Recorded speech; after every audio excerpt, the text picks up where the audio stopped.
selamat berjumpa lagi dengan saya dalam video pembelajaran biologi kelas 11 yang akan membahas mengenai sistem endokrin dan sistem indera. Mari kita simak materi berikut ini. Sistem endokrin, sistem yang terdiri dari kelenjar endokrin dan jaringan yang menghasilkan hormon. Sistem endokrin adalah kelenjar yang tidak mempunyai saluran atau sering disebut kelenjar buntu. Hormon merupakan senyawa kimia hasil sekresi dari kelenjar endokrin yang langsung disekresikan ke sel-sel target melalui darah untuk mengatur segala aktivitas sel atau jaringan tersebut. Fungsinya untuk mengatur metabolisme, pertumbuhan dan perkembangan serta reproduksi. Kelenjar-kelenjar endokrin yang terdapat di dalam tubuh manusia yaitu kelenjar hipofisis terletak di dasar otak terdiri atas A. Kelenjar hipofisis bagian depan atau lobus anterior menghasilkan hormon. B. Hormon somatotrof. C. Hormon adrenokortikotropik. D. Hormon tirotropin. E. Hormon prolaktin. F. Hormon gonadotropin. Kelenjar hipofisis bagian depan.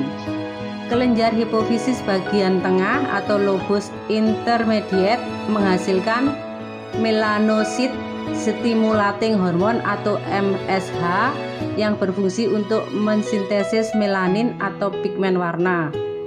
Kelenjar hipofisis bagian belakang atau lobus posterior menghasilkan hormon yaitu 1. Hormon antidiuretik, 2. Hormon oksitosin. Kelenjar-kelenjar hipofisis tiroid menghasilkan hormon A. Tiroksin dan triodotironin. B. Kalsitonin. Kelenjar paratiroid menghasilkan kelenjar paratormon atau PTH. Kelenjar timus, kelenjar pankreas menghasilkan hormon A. Insulin, B. Glukagon. Kelenjar pencernaan, kelenjar adrenal, dan kelenjar kelamin. Selanjutnya akan membahas pada sistem regulasi yang ketiga yaitu sistem indera. Sistem indera. Indera adalah kumpulan dari reseptor yang membentuk organ atau alat khusus. 1. Indera penglihat atau mata. 2. Indera pendengar atau telinga. 3. Indera pembau atau hidung. 4. Indera pengecap atau lidah. 5. Indera peraba atau kulit. Bagian-bagian mata yaitu ada sklera, koroid, iris, lensa, pupil, kornea, aqueous humor, ventreous humor, retina, fovea atau bintik kuning, bintik buta, dan saraf optik. Selanjutnya kita akan membahas bagian-bagian dari mata yaitu yang pertama sklera. Bagian mata terluar yang tersusun atas banyak jaringan konjungtiva atau disebut dengan lapisan bening dapat ditembus cahaya. 2. Koroid yaitu lapisan mata yang banyak mengandung pembuluh darah. 3. Iris yaitu berfungsi untuk mengontrol jumlah cahaya yang masuk ke dalam mata. 4. Lensa merupakan ukuran dapat berubah untuk memfokuskan cahaya menuju retina. 5. Pupil jendela melingkar yang terletak di tengah kornea. 6. Kornea adalah lapisan transparan dan berserat yang menyelubungi bagian yang berwarna dari mata. 7. Aqueous humor yaitu berisi cairan yang berada di bagian depan mata. 8. Ventreous humor adalah substansi berbentuk jeli transparan yang menyokong bagian belakang mata. 9. Retina, bagian dalam yang sensitif cahaya, mengandung sel batang yang bekerja pada cahaya redup dan sel konus yang mendeteksi warna dan cahaya terang. 10. Fovea atau bintik kuning adalah bagian paling sensitif dari retina. 11. Bintik buta adalah bagian yang tidak sensitif cahaya dan tempat saraf optik meninggalkan mata. 12. Saraf optik membawa impuls saraf keluar menuju otak. Selanjutnya kita akan membahas tentang proses melihat. Diawali dari cahaya matahari yang diterima oleh kornea. Kemudian kornea mengirimkan ke aqueous humor yang diteruskan ke lensa. Selanjutnya menuju ke ventreous humor yang nanti akan diteruskan lagi ke retina atau fotoreseptor yang diteruskan ke saraf dan akhirnya diterima oleh otak dan menimbulkan kesan melihat. Kelainan pada mata terlihat pada gambar yang A. Itu tersebut adalah kelainan mata yang disebut dengan miopi atau mata dekat atau rabun jauh. Pada cacat mata miopi, seseorang dapat melihat objek dekat dengan jelas, tetapi objek yang jauh terlihat buram. Kacamata berlensa cekung dapat digunakan untuk memperbaiki gangguan ini, yaitu seperti pada gambar yang B. Sedangkan kelainan mata yang selanjutnya yaitu terlihat pada gambar C, itu mata hipermetropi atau disebut juga dengan mata jauh atau rabun dekat. Pada cacat mata hipermetropi, citra objek yang terbentuk pada mata jatuh di belakang retina sehingga citra objek yang ada di dekatnya menjadi buram. Penderita hipermetropi harus menggunakan kacamata berlensa cembung, yaitu yang terdapat pada gambar yang D.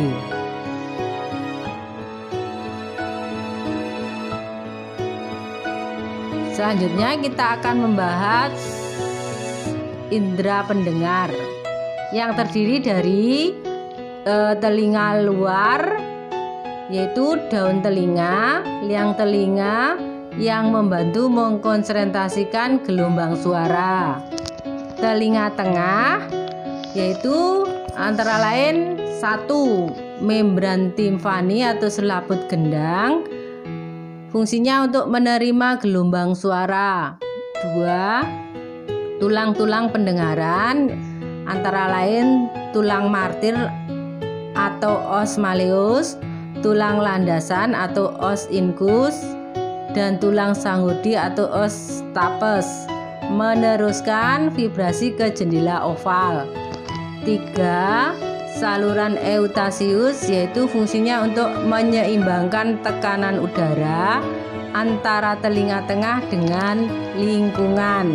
Selanjutnya kita akan membahas telinga dalam, yaitu di dalam telinga dalam terdapat jendela oval, yaitu yang penghubung telinga tengah dengan telinga dalam.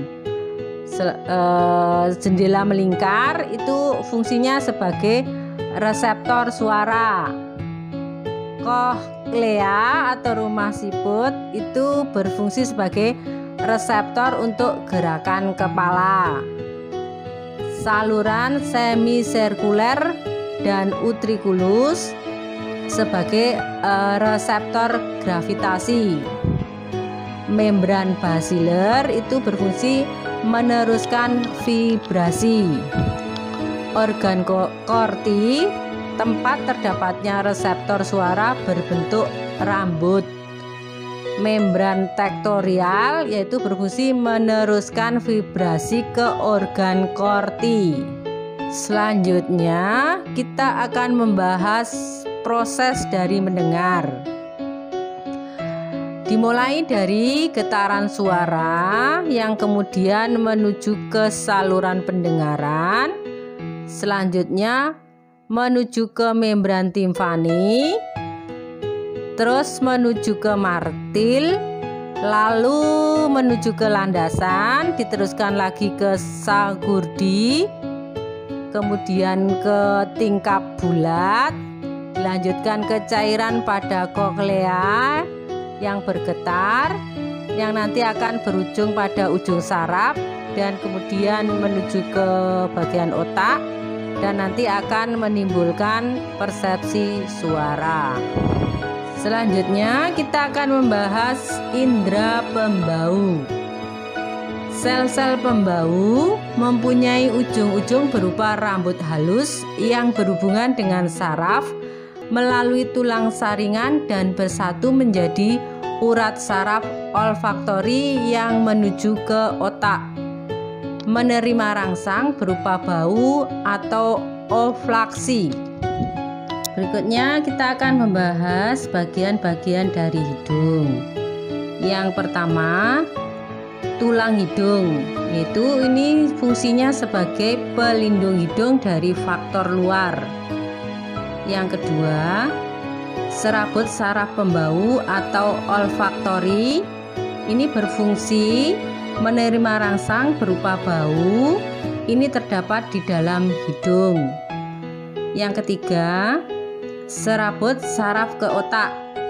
Saraf pembau akan menerima dan melanjutkannya ke otak, sehingga kita dapat mengetahui bau tersebut.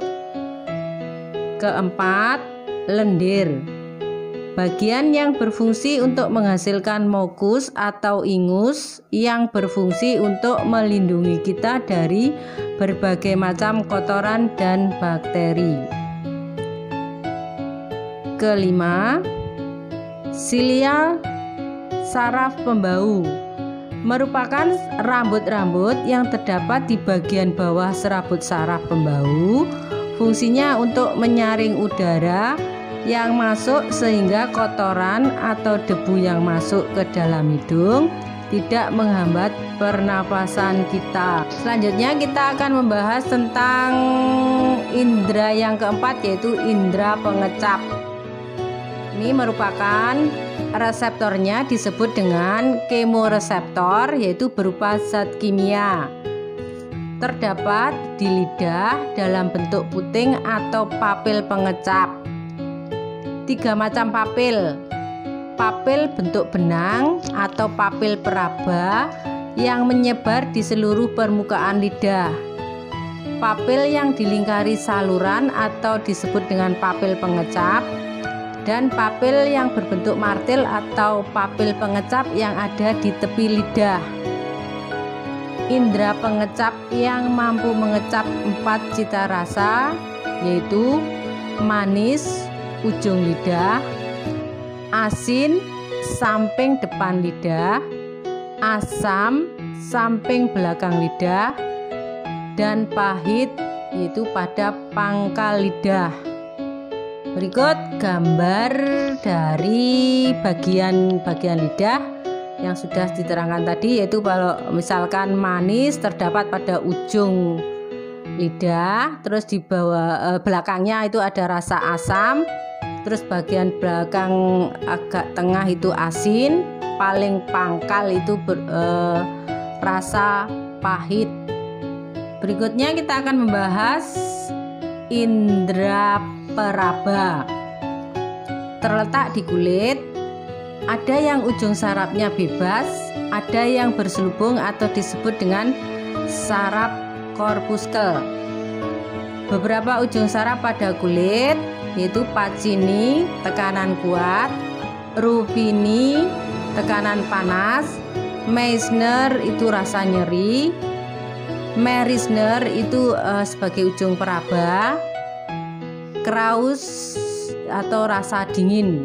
Berikut gambar-gambar pada bagian lapisan kulit. Jadi pada dasarnya lapisan kulit ada dua. Lapisan yang paling luar itu epidermis, sedangkan di bawahnya yaitu lapisan epidermis. Di dalam lapisan epidermis ada ujung-ujung saraf, yang nanti ujung saraf itu menimbulkan rasa panas, sentuhan lembut, sakit atau nyeri, serta dingin. Serta di dalam gerakan rambut ini nanti akan merangsang tertumbuhnya rambut pada kulit kepala. Cukup sekian video pembelajaran kali ini. Sampai bertemu lagi pada video pembelajaran yang akan datang. Terima kasih dan sampai jumpa.